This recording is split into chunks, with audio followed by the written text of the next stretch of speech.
Good evening, I'm Ces Oreña-Drilon. I'm Pauline Verzosa. And I'm Shawn Yao. The big stories tonight, talks have shifted to the future of the Vice President's impeachment trial with the election barely officially over, while the so-called new Senate seemed to have tipped the scales in favor of Sara Duterte. Her prosecutors at the lower chamber remain confident of a guilty verdict. But first, the recent winning senators sitting as an impeachment court still need to be proclaimed, along with the winners of the party list race. COMELEC targets to make the proclamation sooner than later, or right after the canvassing of votes is completed before the weekends. And the elections may be over, but there are still many questions on how it turned out. Surprise wins and sources of votes for certain candidates are still very much a hot topic.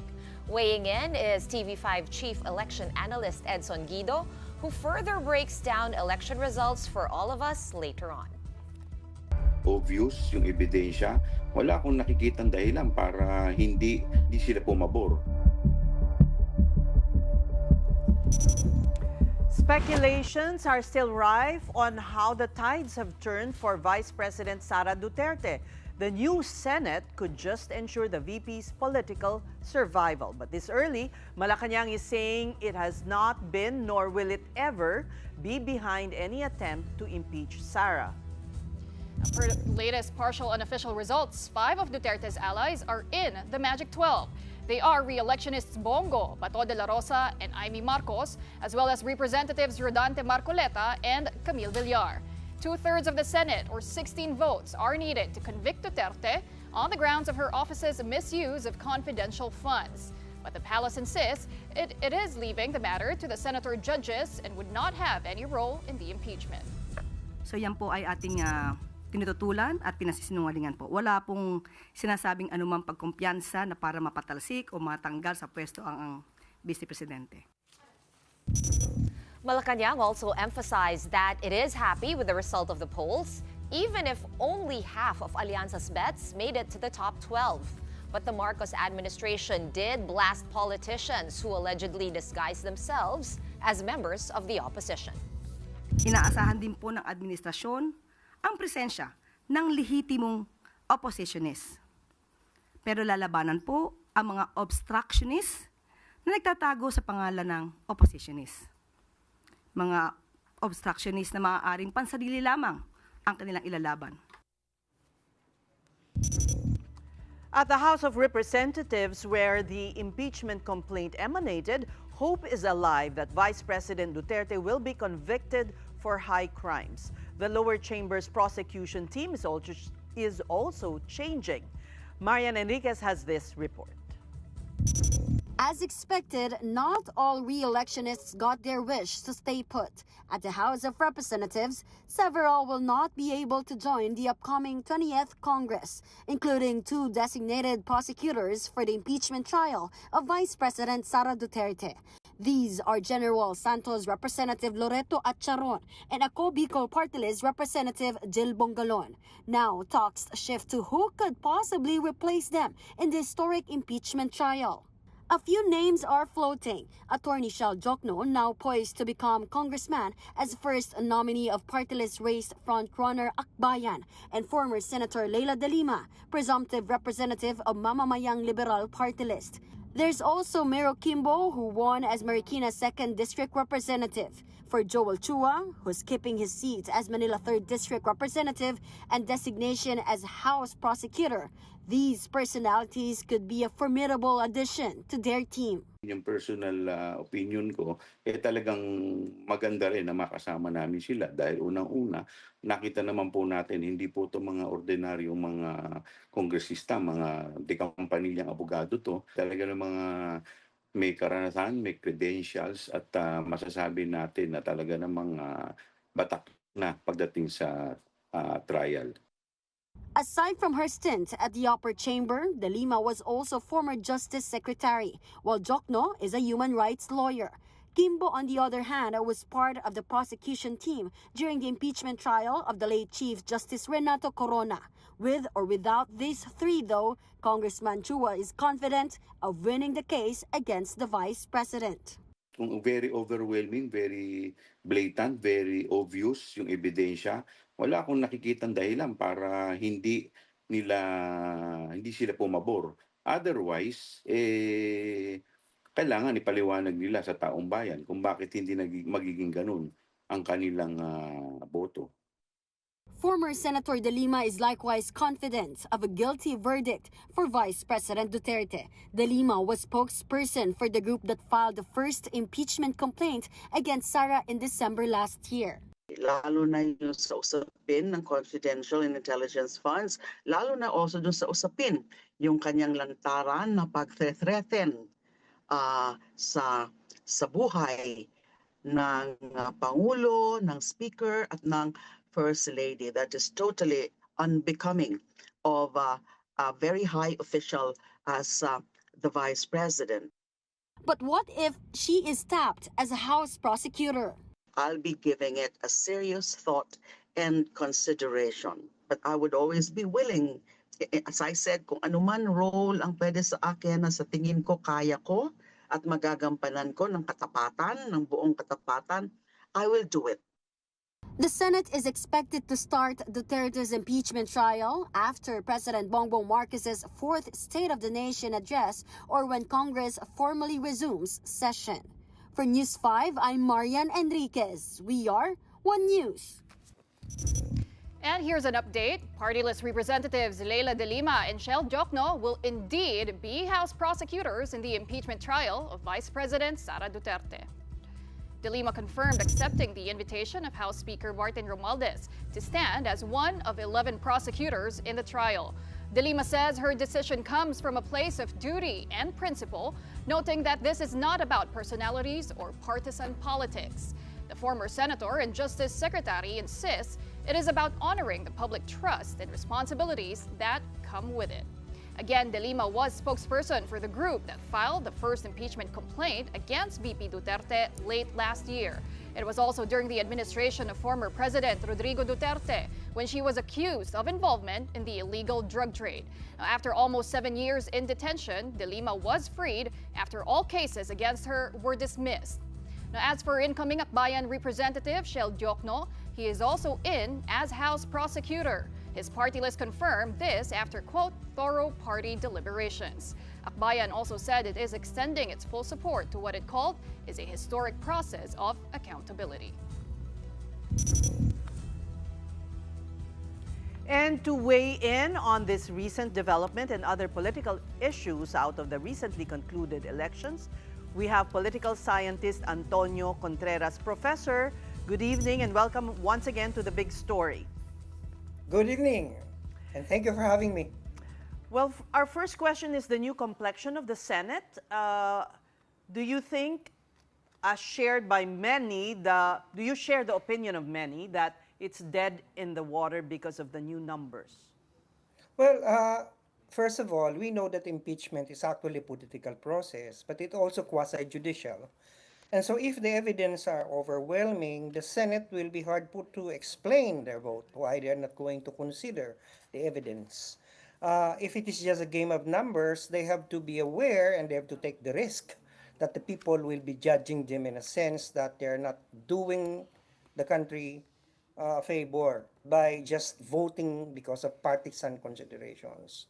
There will be pressure on the Senate, actually, in fact, because if the evidences are so blatant, like openly threatening the life of the president, the speaker, and the first lady, that's an open shut case.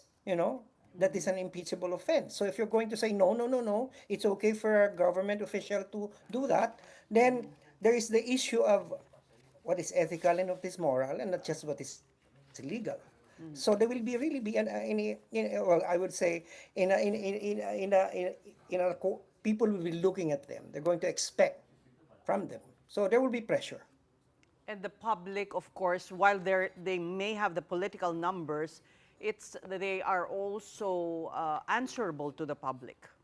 Oh yes, and the complexion of the electorate is quite exciting right now. If you're going to judge it on the result of the senatorial elections, Too many unexpected, too many unpredictable things can happen. And there is the Gen Z vote, there is the issue about more progressive voices coming out. A lot of incumbents are losing in some areas. Political dynasties are falling apart and are being toppled. So if I were the Senate, I'm not going to, I'm not going to play with this kind of electorate. So in short, Professor, it is 2028 that will actually be dictating how the tides will turn for Vice President Sara Duterte's impeachment trial. But you have to understand also, some of the senators have presidential ambitions, right? And so it will do them well to impeach her, to eliminate her from the contention. So that's one factor that needs to be. But how will that interplay with the reaction, that overwhelming, if you want to call it sympathy or protest, after the former President Rodrigo Duterte was taken to The Hague? I mean, we saw the reaction of the electorate to that. Well, I'm not even sure about that. It's very. I caution people from interpreting the result as a referendum on the performance of the Dutertes. I don't see that happening in the House of Representatives as well. We have many re-electionists who won. In Davao alone, only Davao City gave the Duterte vote. But if you're going to look at the 5 Davao provinces, it's mainly dominated by the administration coalition. So that's one thing that we need to be very cautious about. The victories of Bam Aquino and Kiko Pangilinan should also be interpreted differently. So Bongo, may I interrupt, Prof? You mentioned Bam Yes. Aquino, but he was supported by the INC. Do you think that will compromise his vote, his stance? Yeah, well, many people are saying that maybe that's a quid pro quo for the endorsement, that he's going to vote against impeachment. But you have to understand that BAM has also plans for 2028. BAM would probably be looking at his political future as well, and his base, the one that propelled him mainly, would be the base that would like to see accountability being imposed on the vice president. And one thing that I think the numbers don't give us a lot, if you look at the vote of Ilocos Norte and Ilocos Sur, Bam was number 6 in Ilocos Norte, and he was number 7 in Ilocos Sur. Meaning even the Ilocano vote, even the Marcos base voted for him. So it's not just the INC who gave him the victory. It's a Gen Z. It may have helped, but without the INC, he could have still won because of the different dynamics. Many surveys failed to take into account the young voters, and they also failed to take into account many things. I think the problem with the survey firms right now is that their panel is so outdated that needs to be adjusted for young voters. We remember you sharing your thoughts on surveys in our last interview. Yes. But we should also try to look at it from the angle of the administration. A lot of people, of course, you always say that the midterm polls is a referendum on the current administration. With only 5 bets getting in from the Alianza slate, what do you make of the current administration? Is it really an early lame duck in your opinion? Well, every administration is a lame duck after the midterms, and the midterms is always hard for the incumbent. But our elections are won and lost by personalities, never by party alliances. In the Philippines, a party is like our clothes you wear. You can take it off the next day. It's not an ideological anchor that can be used as basis for people to decide, unlike the Republicans and Democrats, for example, or the Labor Party and the Conservative Party, where you have ideologies. Here, what is the ideology that separates Lakas from PDP Laban, for example? So I caution people from interpreting outcomes of elections based on issues. That's not the point. The point is more personality. So perhaps the slate that was offered by the administration is lackluster. There's no excitement there, so perhaps that's they lost. You look at the House, for example. We always look at the Senate, but if you look at the House, it will still be dominated by pro-administration members. Okay, so Professor, just going back to our discussion on the impeachment, taking a look at the composition of the Senate for the 20th Congress, can we get your fearless forecast? Will Vice President Sara Duterte secure the 9 votes she needs to be acquitted? Well, actually, let me put it this way. She has the numbers, but she's not sure if she will be acquitted. And I would look forward more to the presence of Chair Diokno and Laila de Lima in the prosecution panel, and with Jinky Luis through there as well. It's going to be exciting. It's something that I even told a friend, maybe this is going to survive the impeachment vote, but that's only after going through hell of a prosecution. Prof, may conflict of interest po ba yun now that partyless representatives Laila de Lima and Chel Diokno are a part of the prosecution panel?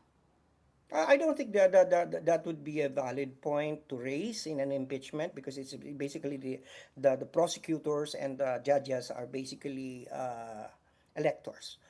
So if you say that, you can also say that maybe if that is the case, then we should also exclude Marcoleta, who is going to be a senator judge, but at the same time when he was in the House, he was adamantly pro-Duterte. So if you're going to use that angle. Professor, I'm curious if you think there will be leadership shakeups in the lower house and the upper chamber. What do you think? Well, there are talks now that maybe Soto is going to return as president, and maybe Speaker Romualdez will be replaced. But these are all speculations for now. It's for the House and the Senate to choose who's going to be the Speaker and the Senate President. I wouldn't be surprised if there will be changes. Let's go to the local race. Can you just identify several areas where, you were taken by surprise? Cebu, for example, is a surprise. Gwen Garcia losing to Baricuatro is a surprise. Joey Salceda losing in Albay is a surprise. That's something. Here in Laguna, many people expected Ruth Hernandez to win, but Sol Aragones won. And there are many, like in Catanduanes, the Cuas were toppled by a professor, by a university, by an academic. So there are so many other things. And yet there also remained dynasties that are, still there. The Villafuertes of Camarines Sur still lord over my home province. So, there are surprises and there are not surprises. But let me put it this way. This election has exciting results. Many unexpected results. Yes, I remember your mood before the elections was a bit pessimistic. You seem more energized. Yeah, well, that's why I'm surprised. There's hope, but at the same time, I caution people to like, for example, let me just very quickly in terms of Bam and Kiko's victory. I would even argue that Bam and Kiko were actually helped by the Marcos base, partly because of the Ilocos vote. Kiko was number 12 and Ilocos Sur and number 13 in Ilocos Norte. So if the people who wanted Sara to be impeached, they should have voted for Binay or Abalos to squeeze out Villar and Marcos out of the Magic 12. But the pink base was very purist in orientation. They don't want to compromise. So Okay, I could even say, yeah. May I follow up on that, because you mentioned Region 1. Could there have been admin support for the two because exactly of the impeachment trial? And there's also been talk of that, Professor. Possibly. And it's not that is pink wave, but admin command votes. Yeah. Precisely, it could be possible. But the pink wave actually helped. But the pink wave had some actually backlash because of the when Rodredo endorsed, for example, Abalos and Pacquiao, she was criticized. So it is a purist attitude of the pinks that forced them not to compromise and not go into strategic voting. And this is the reason why you have Villar and Aimee on Magic 12. It could have been, if they only voted for Abalos or Binay or together with Bam, then probably Villar and Marcos should have been out in the Magic 12. And interestingly, so it's Professor, their fault. after the elections, President Marcos did release a statement, and it ended with the words, "Sa gobyernong tapat, kasama ang lahat." Just taking a look at gobyernong tapat, I mean, that was very similar to the campaign messaging of former Vice President Leni Robredo. How should we be reading into that? Well, you see, there are now three major political groups in the country. You have the Marcos loyalists, you have the pink, red, yellows, and you have the Duterte opposition. So, in order for Duterte not to return, there has to be an alliance between the Marcos and the traditional opposition. And that's If there would be three, if there would be three factions, the Dutertes have an upper hand. A lot of the so-called pinks were not very pleased when they saw former VP Robredo, trying to make these alliances. But just what you said, just like what you said, rather, if she is going to be running or making another go for 2028, then these alliance makings are going to be par for the course. Do you think that will alienate her base? Well, I think politics is the art of the possible and compromises. If you're going to be purist about politics, then it's not a winning strategy. And you also have to remember, I think people are looking at Leni too much. They're forgetting that there is a new dark horse coming out, which can be presidential in 2028, and that is by the name of Bam Aquino. All right. Well, are we taken aback by that? No. Actually, no, not after the results of the election. All right. Anything else you wish to add, Well, it's always good to talk with you ladies. We thank you, and we're happy to see that you are more optimistic now as compared to your exasperation the last time we talked. Yes. You see me smile. Pati surveys, kinakaaway nyo nun. So, thank you so much, UP Los Baños Political Science Professor Antonio Contreras. Just 2 days after the elections, and authorities have already started taking down the remaining posters and other campaign materials of candidates. Barangay personnel had to manually scrape off tarpaulins posted on barricades in the middle of a road in Sampaloc, Manila. In Quezon City, the MMDA used sticks or poles to get to tarpaulins hung on electric posts. All these campaign paraphernalia will be brought to the MMDA base in Ortigas and Marikina and go as donations to partner beneficiaries who will in turn recycle these.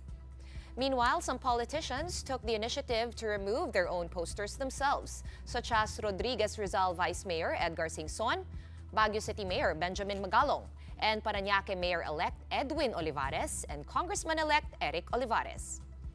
Lipa Councilor Spy Toledo, on the other hand, will recycle her own tarpaulins. She will turn these into eco bags that can be used for shopping and groceries. COMELEC, meanwhile, said all campaign materials have to be taken down by May 17.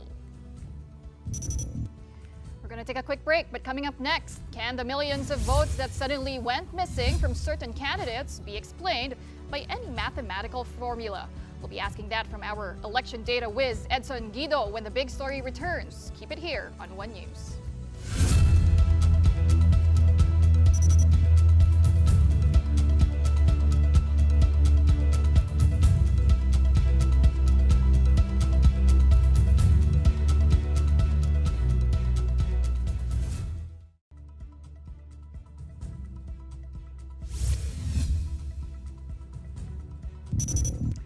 Welcome back to the big story. 63 seats are up for grabs for party list groups in the 20th Congress, and based on the recent partial and unofficial count, at least 6 are already assured of more than one seat. Let's dissect this further with our viral election data wizard, Edson Guido. How do party lists fill up the 63 posts? So says that is correct. First, we look at the number of party lists who were able to get more than 2% of the total party list votes, because they would be guaranteed at least one seat. And so far, from the latest partial and unofficial results, we're seeing that 6 party lists from Akbayan to Ako Bicol have gotten more than the required 2%. So they are already guaranteed one spot. So if we would do the math here, they're guaranteed one seat each. So now we have a total of 63 party list seats, and then we have 6 guaranteed already. So we now have remaining 57 seats. So now, for the second round, we will now compute how many additional seats would these 6 party lists get. And we would multiply the 57 remaining seats by their individual ratios. So now it's 57 times 6.71%, so that is equal to 3.8. But then we would disregard the decimal point, so that's 3 additional seats. So that's 1 guaranteed seat for Akbayan plus 3 additional seats. That gives them 4 total seats. But then we have to remember that for every party list, there's just a maximum allowable seat of 3. So even though this is 1 plus 3, that's 4, they would only get a total of 3 seats. For Duterte Youth, they were able to get 5.61% of the total party list votes. So if you multiply 5.61% by 57, that's equal to 3.2. So, 3.2. So disregarding the decimal point, that's 3 plus 1, they'll get a total of 4. But again, we have a limit of 3, so they would also get the maximum allowable number of seats, which is 3. Now for Tingog, they were able to get 4.36% of the total party list votes. Again, we multiply that by 57, which gives them 2.5 additional seats, or disregarding the decimal, that's 2. So 1 plus 2, they'll get the maximum number of 3 seats. Now for 4-piece, this is very interesting because if you multiply the ratio of 3.50% by 57, that is actually equal to 1.995. So if we disregard the decimal, that's 1 additional seat. But that is very close to 2. So we will be closely monitoring the final votes for 4-piece because yesterday this was actually 2.0 something. So they were able to get 2 additional seats. But then we're seeing that the ratio has dropped to 3.50%. So if, let's say, they're able to get more votes in the next few hours, once we get the full picture of the transmission, and this goes back up to 2, under that assumption, that's 1 plus 2, we get 3 seats. But then if the number remains to be below 2, so they'll get an additional of just 2 seats. So at this point, we're still not sure. Yes, we do the same thing, just multiply 57 by 0.0298, that's 1.7. Again, disregarding the decimal, 1. So they get 2 total seats. And then lastly, for Ako Bicol, that's 57 multiplied by 0.0259, which gives them 1.5 or a total of 2 seats. So looking back at for Akbayan, 3 seats for Duterte Youth, 3 seats for Tingog. For 4-piece, we'll closely monitor the situation, whether they'll get 2 or 3 seats. Then ACT-CIS and Ako Bicol would also get 2 total seats. So how do we fill up the rest of the 63 total seats, right? So now we have, let's just sum this up. That's 3, 6, 9, 11, or 12, depending on the final numbers of 4-piece. And then this is 14, 16. So 63 minus 16, that is 47 remaining seats. So what we would do is that we would, number 7 is Uswag Ilonggo, that's below 2%. But they will fill up the additional seats. So we would go from number 7 up to number 53 for the 47 remaining spots. And they would all get an additional of 1 seat. So just to give our viewers an idea of what we're talking about, so that's from number 7 to number 53. So here is your cutoff at suerte. So literally suerte. Pasok sa cutoff. So number 53, that is if 4-piece would get 3 total seats. But if they would only be able to get 2 seats, then that's an additional spot for Philreca here or Gabriela for a difference of 2,000. Di abot ang Gabriela? Yes, looks like that is the case now. Yeah, so we have about 97.37% of all returns as of 5:45 p.m. today. Edson, I know this is very small for most people, but you are a data scientist. How much more can that move? We're talking about 2.5%, 2.5%, or just a little over 2.6%. Actually, the election returns from previous elections, they don't really get to 100%.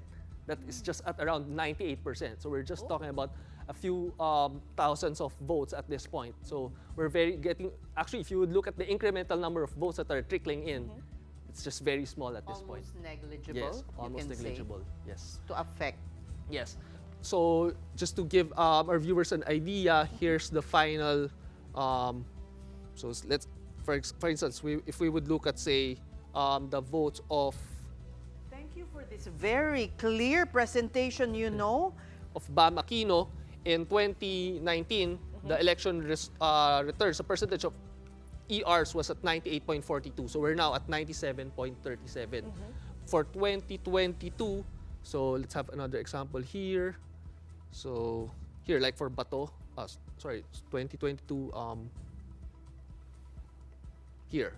So we have this, in 2022, the final ER percentage was at 98.35%. Why is that, Anson? Would you know? Bakit di siya umabot ng 100? Because simplistically, yes, you think it's going to hit 100. Well, some of the precincts just aren't able to transmit another, and at this point, the numbers are going to be very small. So we just look at the final canvassing of votes from the COMELEC na lang for the official number, because this is partial and unofficial anyway. Well, Edson, just taking a look at these particular heat maps, what really, what's striking is the one of Kiko Pangilinan in 2025. If you take a look at Luzon, Northern Luzon and Mindanao, it's light green, meaning hindi siya pasok sa top 12, yes, right? That's correct. But it looks like he did secure the crucial L2L corridor, and that's why he is at number 5. Yes, that's correct, Pawi.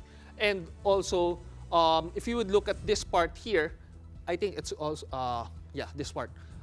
Mindanao, he wasn't able to get a single province for, I think, some parts there, but more or less, he wasn't able to really get a spot in the top 12. But the most important thing is the Lingal and Lusena corridor, because if you would look at this particular block, he was actually in the top 3 there, 7.3 million votes. So that's already half of his total number of votes. And again, we mentioned that for the Lingal and Lusena corridor, that accounts for 40% of your total votes. So if you really do well in that particular corridor, like look at, we have Heidi Mendoza here, 5 million votes. That's why he was able to really have a lot of votes when it came to the total number of votes. Can we go back to the heat map of the 3, Risa Ontiveros, Bam, and Kiko? Yeah. Kiko did not also make it in Solid North, yes, but Bam did. Okay, yes, what can we extrapolate from that?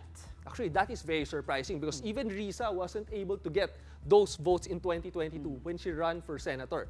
For Kiko, especially here in the areas like Ilocos Norte, he wasn't able to get into the top 12. But for Bam, it is very interesting because, like, what is the #1 most vote-rich province in the Solid North? That is Pangasinan. And if you would look at Pangasinan, I'm very surprised that the #1 senator in Pangasinan was actually Bam Aquino.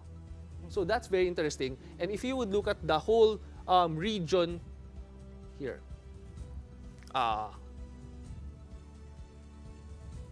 for the whole Solid North, in 2019, it was Amy Marcos who was #1 in those 3 regions combined. But now, she dropped to #2. It's early.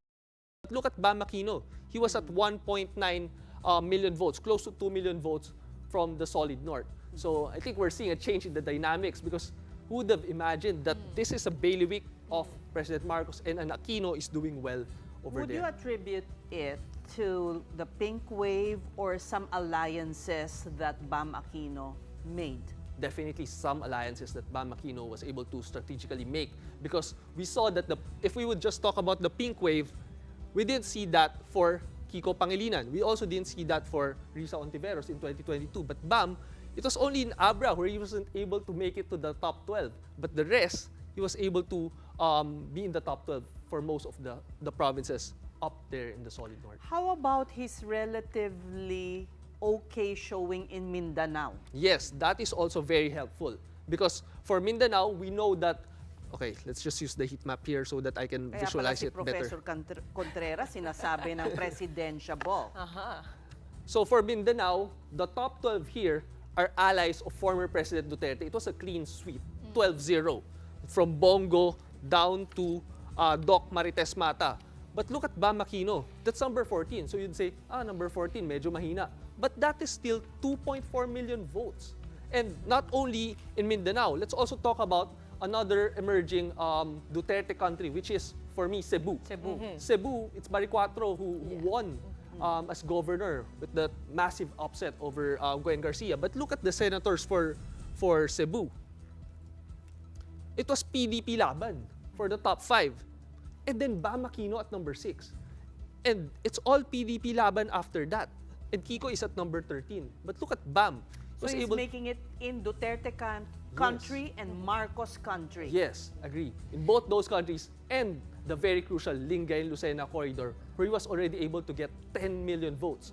I mean, just to put that number in context, Amy Marcos at number 12 was at 13 million votes. Bam already got 10 million votes in that Lingal-Lusena corridor alone. So if you add the Mindanao vote, you add the Solid North vote, you add the Cebu vote, which is the number 1 vote-rich province, well, that's basically the reason why he was able to get 20.6 million votes. Would you say, very quickly, like, do you think this data gives credence to the fact that a good ground game and alliances are really crucial to making it in a national race? Yes, I would have to agree because the alliances, especially with the governors, that's very crucial. Like, if we would talk about just the vote-rich provinces, well, we talked about Cebu, it's Bongo, right? But look at the next top vote-rich provinces and how they actually voted. If you talk about Cavite, who was number 1, it's BAM. Bulacan, that's number 3. Again, it's BAM at number 1. Pangasinan, we talked about this earlier, number 1, it's BAM. Laguna, next vote-rich province, who's the number 1? It's BAM. Negros Occidental is next, number 1, BAM. Batangas, number 1, BAM. Pampanga, number 1, it's Lito Lapid because it's bailiwick. But look at BAM, he's a close number 2. And then, if we go down further down the list, Rizal, number 1, BAM. Iloilo, number 1, BAM. These are all the vote-rich provinces. BAM! And if we extend that... May isa pa akong tanong tungkol sa kanya. How much would you attribute the INC vote to his showing? Well, it's very important because they're historically known to give this block vote, right? But more than that, I think the fact that INC endorsed 8 candidates, that kind of gave people an idea that, oh, I could do undervoting. That would help me support my candidate better. And to vote, because a lot of times people will say, okay, I'll just vote for this candidate para lang mapuno ko yung 12. But then what they don't realize is if they do that, they're giving the same weight for their most preferred candidate at number 1, and they're parang hinabol na lang sa listahan at number 12. What they now, I think we're seeing a lot of undervotes in this particular elections because if you would just look at the final total for some of the senators, like for Aimee, he's at 13 million votes for number 12.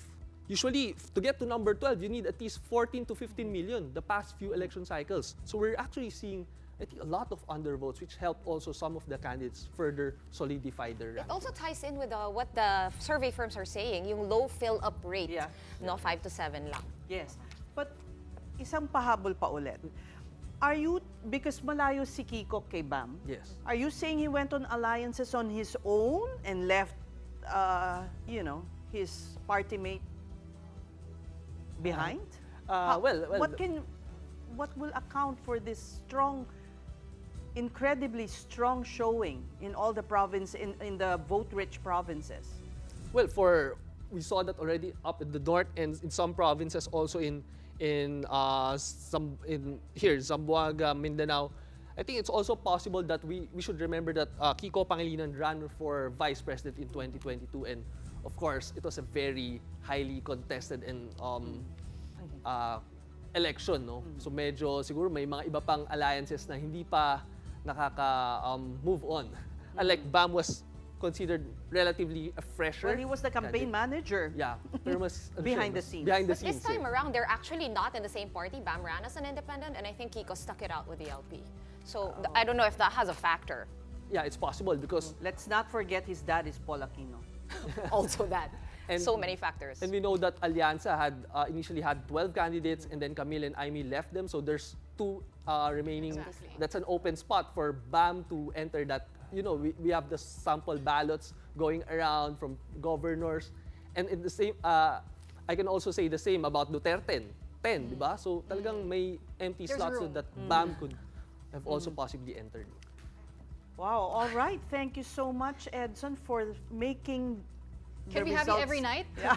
He demystified it so much. Yeah, no, making it clear, particularly the party list, it can be so complicated. Thank you so much, Edson Guido, TV5 Chief Election Analyst. And meantime, the proclamation of winning candidates across the country continues today. And as expected, a mix of old and new names will be in position in the next 3 years. Here's that story.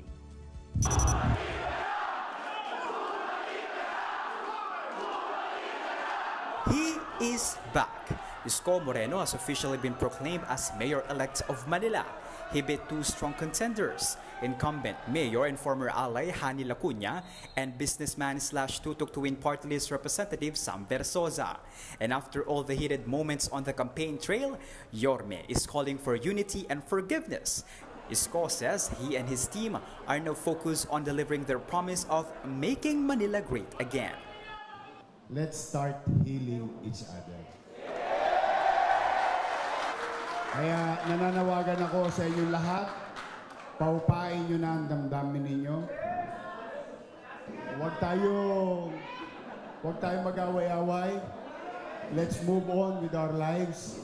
We must work together because together we can make Manila great again.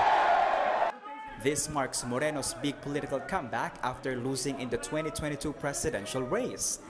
Over in Rizal, Cagayan, history was made when 21-year-old Jamila Ruma was elected mayor, making her the youngest one to hold the post nationwide.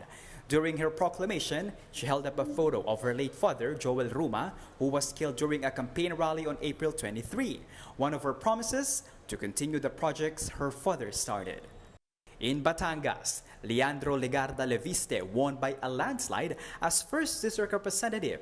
He was joined by his mom, Senator Loren Legarda, during his proclamation. At 32, the newly elected congressman is also known as the country's youngest billionaire entrepreneur. In Baguio, Mayor Benjamin Magalong has retained his post. He will serve his third and final term until 2028. And in Cebu City, Nestor Archival was proclaimed mayor-elect. He was backed by Bando Osmeña Pundo Kauswagan Party, led by former Mayor Tommy Osmeña. It's a family affair over in Negros Oriental. Congressman Manuel Sagar Barilla Sr. will now serve as Dumaguete's mayor. His wife, incumbent Vice Mayor Maisa, is 2nd District Representative. Their son, Chaco, is set to take office as provincial governor, while their daughter, Chesa, is now a city councilor. Meanwhile, Mayor Janice Degamo, wife of slain Governor Roel Degamo, has also been proclaimed as 3rd District Representative of Negros Oriental. Mobile Journal Arles de los Santos, we are One News. We're pausing for another quick break, but right after that, Congressman Rodante Marcoleta makes a push for his and other senatorial candidates' early proclamation. Is that possible? Comelec answers when the big story returns. Stay with us.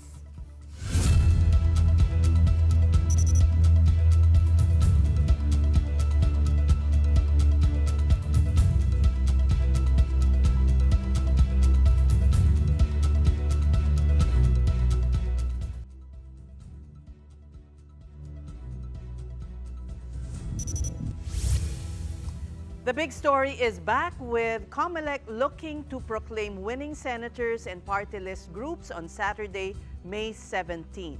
Comelec is targeting to finish canvassing by tomorrow. However, the camp of losing senatorial candidate Apollo Kibuloy is requesting for a manual recount. In answer, Comelec tells the pastor to file an electoral protest and wait for a law to be passed that would allocate additional budget for teachers to man the recount. For now, the poll body has started the law-mandated random manual audit where votes in select precincts will be manually counted and compared to printed election results. Hindi po nagsusumo total ang Comelec. Wala rin po kaming ranking sa lahat ng mga kandidato. Bawal po namin gawin yon. Kung may nagbago man ng numero o yung boto na nakuha, ay hindi po sa amin galing yon. Meanwhile, incoming Senator Rodante Marcoleta, currently at 6th in the partial and unofficial count, wants an early proclamation. Comelec's answer, just be patient. 3 linggo ng manual hanggang 1 buwan. Noong namang automated, inaabot ng mga minsan 10 to 14 days yung mismong proclamation po natin. Lahat po ng mga kandidatong sa palagay nila ay panalo sila, pakikihintay na lang po. At total naman po, ginagawa ng paraan ng lahat ng inyong komisyon na mapadali po natin yung canvassing po natin. Well, shifting gears now to sports, the NU Lady Bulldogs are still the champions of the UAAP Women's Volleyball Tournament. They capped off their title run by winning Game 2 of the finals versus the DLSU Lady Spikers 25-19, 25-18, and 25-19. This is the Lady Bulldogs' third crown in the last 4 seasons. Spiker Vanj Alinsug and Libero Shaira Hardio were named finals MVPs. Meantime, the NU Bulldogs kept their bid for a 5-peat alive in the men's volleyball tournament. They beat the FEU Tamaraos in Game 2 of the series to force a do-or-die game this Saturday, May 17. NU took the victory in 5 sets, 25-20, 22-25, 25-15, 18-25, 15-11. Earlier, the UAAP also recognized the season's top volleyball players. In the women's division, NU superstar Bella Belen received her first Most Valuable Player award. Belen also took home the Best Outside Spiker award along with LaSalle's Angel Canino.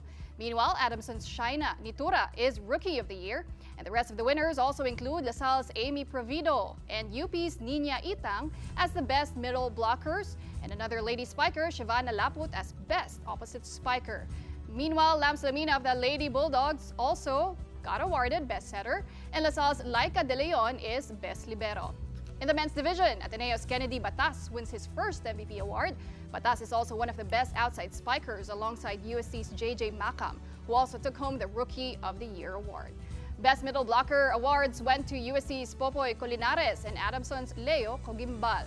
Ateneo's Emil Pasino wins Best Opposite Spiker, while the Best Setter trophy goes to Dux Yambao of USC. LaSalle's Menard Guerrero rounds out the list as Best Libero. Before we say goodbye tonight, Pope Leo XIV has officially taken over the Vatican's social media accounts. And our big picture tonight is his first post. The newly elected posted on Instagram, quote, "Peace be with you all." Recall that these were the same words that he spoke during his first public address as pontiff. As part of the transition, the Vatican said that content posted by Pope Francis have been archived in a special section of the Holy See's institutional website, while his Instagram account @Franciscus will remain open as a commemorative archive. As for Pope Leo, his inaugural Mass will be held on May 18, and that will mark the official start of the Pontiff's ministry. During that Mass, the Pope will receive 2 significant symbols: the pallium, woolen stole, symbolizing his role as a shepherd of the church, and the fisherman's ring, symbolizing his authority as successor to St. Peter. Wow, first post. First. He had 3 million followers na ata agad-agad. Oo nga eh, influencer. No, but nakakatawa kasi ang daming languages ng translation. I love it when posts are like that. It makes me feel like I'm learning a new language. But yun nga, no, yung conclave nag-conclude before the elections. Yes, and now we can peacefully watch this, it's called the inaugural Mass, right? And we can pray, which is, it's also a good time for us as a country, being a very Catholic. Cheryl will be bringing us the latest from the Vatican at that time, right? She's still there.